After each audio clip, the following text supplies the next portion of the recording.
Hi there, and welcome back to Weird Soda for Life. Today we're gonna try some pumpkin spice, baby. Ah, ah. All right, stop, collaborate, and listen. Weird Soda's back with a brand new edition. I really, okay, I couldn't resist that. Anyway, welcome back.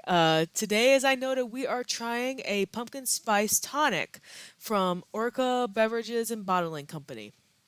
Now, when I first saw this soda or tonic, it's a soda. I don't know why it's a tonic. It's not going to cure anything and it's not going to make my hair grow. So, like, meh.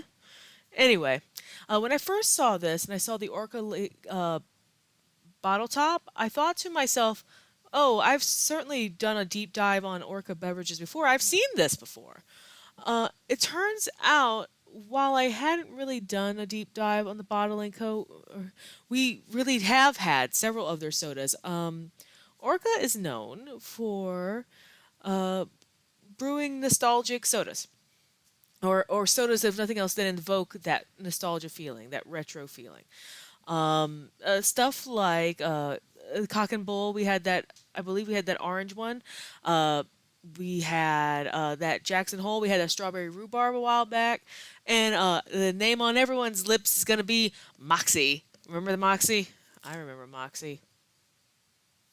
But anyway, there are other brands that it's involved with too, like Dad's, Oso. Um, Essentially, as I was looking at Orca's site, the amount of bottles that were there and available very much. If you've been to a Rocket Fizz or another vintage soda shop where they have a bunch of bottles, if you look at the ones that just look retro, 50% of the time it's probably going to be an Orca.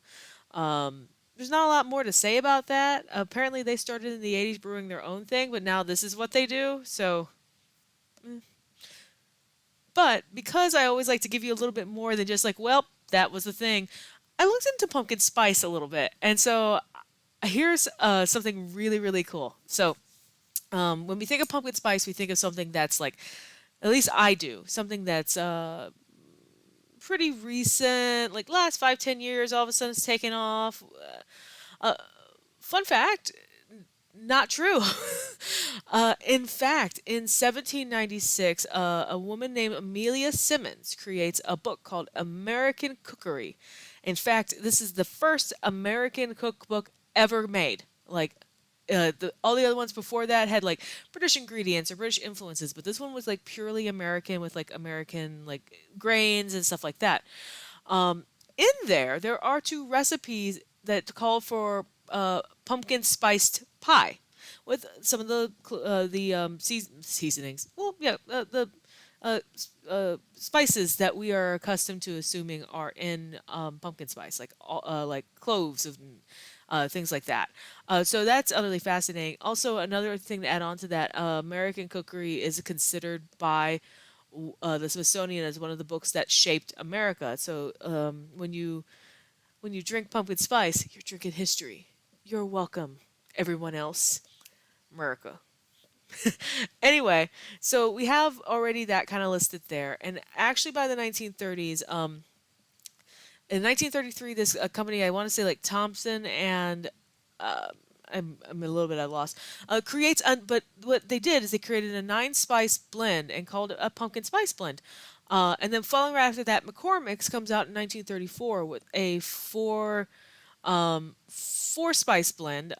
Traditionally, the ones we think of: cinnamon, ginger, nutmeg, and allspice. And both of those are game changers because instead of having to buy like 50 million things of spices in order to like flavor your heavy gourd pie, you can just buy one container. And so like it is a revolutionary thing with all the spices.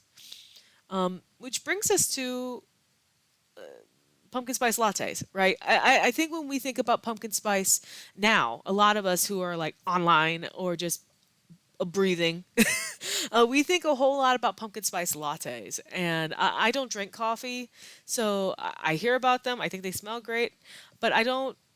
That has never held any appeal for me. That being said, I always thought pumpkin spice lattes were recent, like a new thing.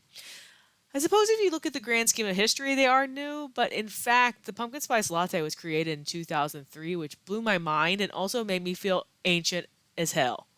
I didn't realize it was that new or old. Like, I mean, next year you could buy your you could give your pumpkin spice latte a little vodka because it'll be 21.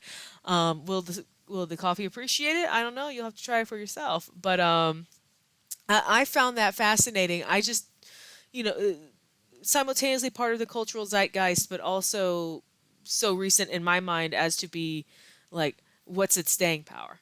Um, I also learned that when the Starbucks folks were trying to figure out how to make the perfect blend, they pour like espresso shots over different versions of pies and cream to kind of figure out the right sort of like pumpkin spice blend that would fit with coffee. And I found that kind of cool too. I don't want to eat coffee soaked pumpkin pie.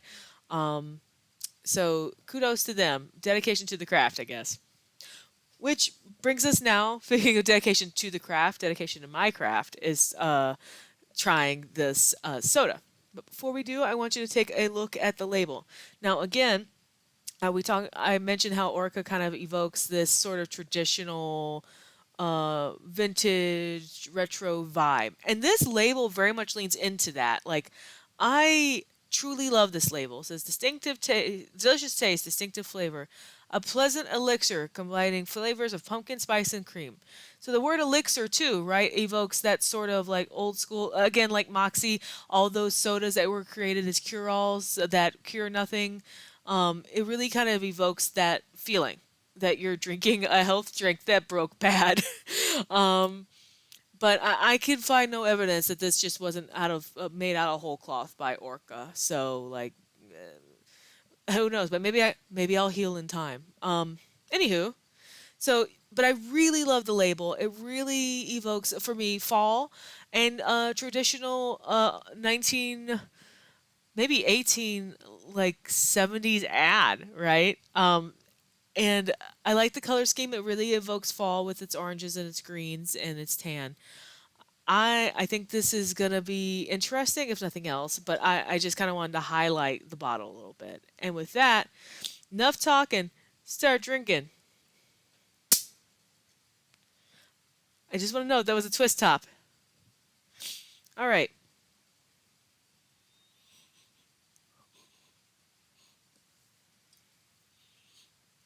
At first sniff, it smells very nutmeggy, which is kind of what we would expect for obvious reasons. Oh, look at that pretty color.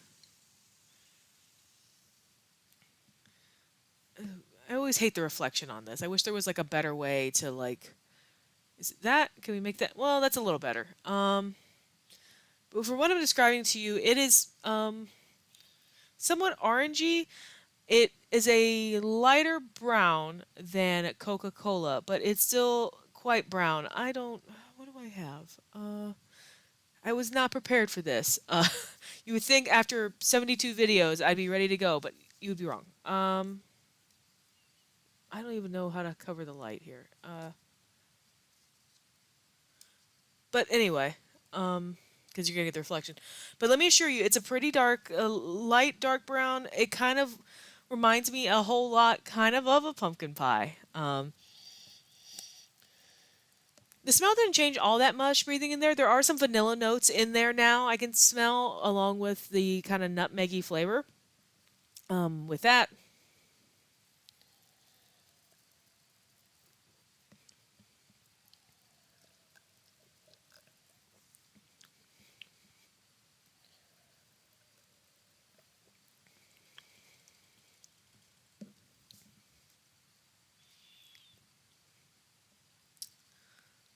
that's really delicious. Like, I didn't think it was going to taste bad because it's pumpkin spice, and as much as I don't drink pumpkin spice lattes, I love a good pumpkin pie. Like, I'm a sucker for that. So this was always going to be one that I was rooting for. Um, but that's really really good. Now it is a little overly sweet, and I meant to mention this before as I was looking at the ingredients. It says combining flavors of pumpkin spice and cream. I thought to myself, did that mean that there was cream in it? And the answer is not as far as I can tell, but there is honey in it. And I actually think that does contribute to the sweetness of the soda. Uh, and I say that because a lot of Sprecher sodas, Wisconsin brewer, have that sort of same innate sweetness that I think just frankly, I guess, comes from honey and that whole process as you make it. Um, it is quite good. It doesn't taste like pumpkin pie. It tastes like you think. This is gonna sound silly. If you smell a pumpkin pie, it tastes the way you think a pumpkin pie smells. Um, so you get those notes. You get uh, a little a little cinnamon, a little nutmeg, a generous helping of vanilla. Um, and again, it's a little overly sweet. It really should probably be cut with something. Maybe you pour it over ice. For the drinkers in the crowd, I might recommend pouring it in with some vanilla vodka. I don't think you could go wrong with that. But as a novelty soda, I'd go get it again. I would drink this again. And I think it could easily be mixed with something to make it delicious. Um, Good job, I guess, pulling on my heartstrings. Next week, we discover what it's like when Skynet makes a soda. That's right, we are going back to Coca-Cola. Coca-Cola's got another creation out called Y3000. That's short for Year 3000, a collaboration they made with AI. I, for one, am interested. If robots can learn to love, perhaps they can also learn to make soda. Until next time, drink weird, and I don't know, like maybe don't be so hard on the pumpkin spice crowd. See you next time.